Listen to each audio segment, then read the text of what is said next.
Good morning, everyone! Hi guys, magandang umaga.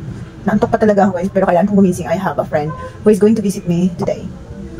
Kasi magdadala siya ng ginamos. Ginamos is bagoong and tuyo. And yeah, from Davao. Like, oh my god, tagal ako hindi nakakain ng ginamos. I so miss it. And miss ko na ito. So, babangon na tayo guys. At kasi magluto ako ng food. Ano na, pang-probinsya na pagkain.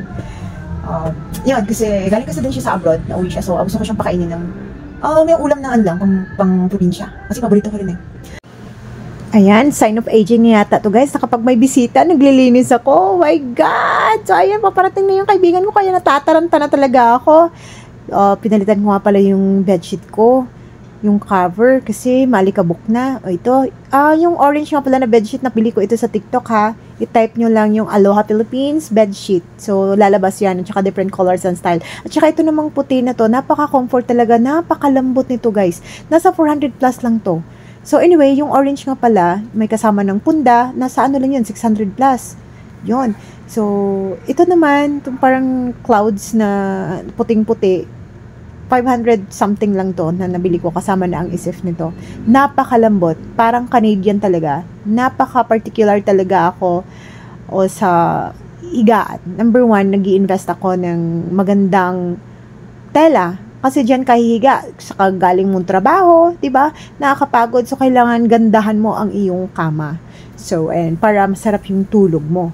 Kahit pa paano, pagod na pagod galing sa trabaho. So, ayan, ihulog ko na guys, kasi ipapalondry ko pa yan. So, ayan.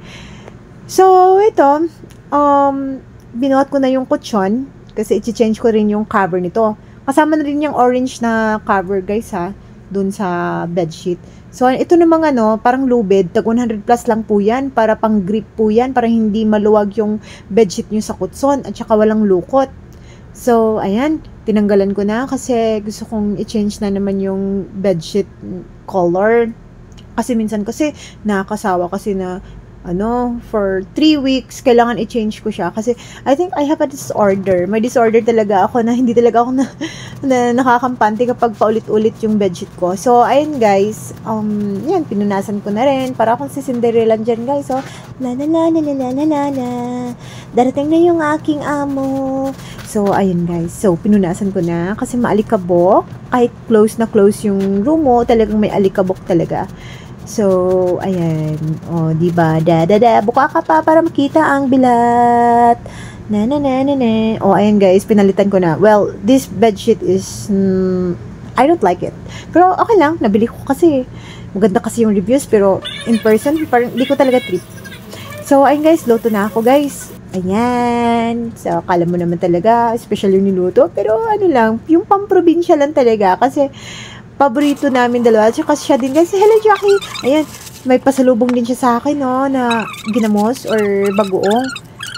Grabe, ang bait niya talaga. Nagsipag talaga siya na isa ka ito sa eroplano. Dahil alam niyang paborito ko to. Grabe, bilib ako sa mga kaibigan ko talaga. Napakalab na love talaga ako. Maraming salamat sa inyo, ha? Dami kong mga kaibigan na nagdadala talaga ng pasalubong. Kaya hindi ako nagugutom dito, eh. Maraming salamat sa inyo. Tsaka yun pa, may galing pa sa Hong Kong na chocolate. So, ayan guys, ayan, luto na ako kasi gusto ko rin talaga siya na, para sa akin kasi napaka-special kasi yung lulutuan ko yung kaibigan ko na pamprobinsyang luto na paborito ko rin. Para, lalo na masarap humigop ng sabaw. Diba? Ito, paborito ko pa naman to, minsan udong, minsan ito, basta may halong sardinas na 5 sardines. So, ayan, tapos nilagyan ko ng sabaw, tapos lalagyan ko ng alugbati, at saka malunggay. Yan lang yung lalagay ko. Ay, kailangan hugasan natin ng mabuti ang gulay. Tsaka yung tuyo, niluto ko na. Bago kayo magluto ng tuyo, ibabad niyo muna sa tubig. So, ayun guys, hindi na talaga ako makapagantay. Gutom na ako. Grabe, sarap ng kain namin. Tapos maanghang pa. Tapos may bagoong na may sili. Oh my gosh, ang sarap. Pero anyway guys, nabitin kami sa kanin kasi naubusan ako ng bigas. So, yun lang pala, nakalimutan ko. Akala ko ang dami.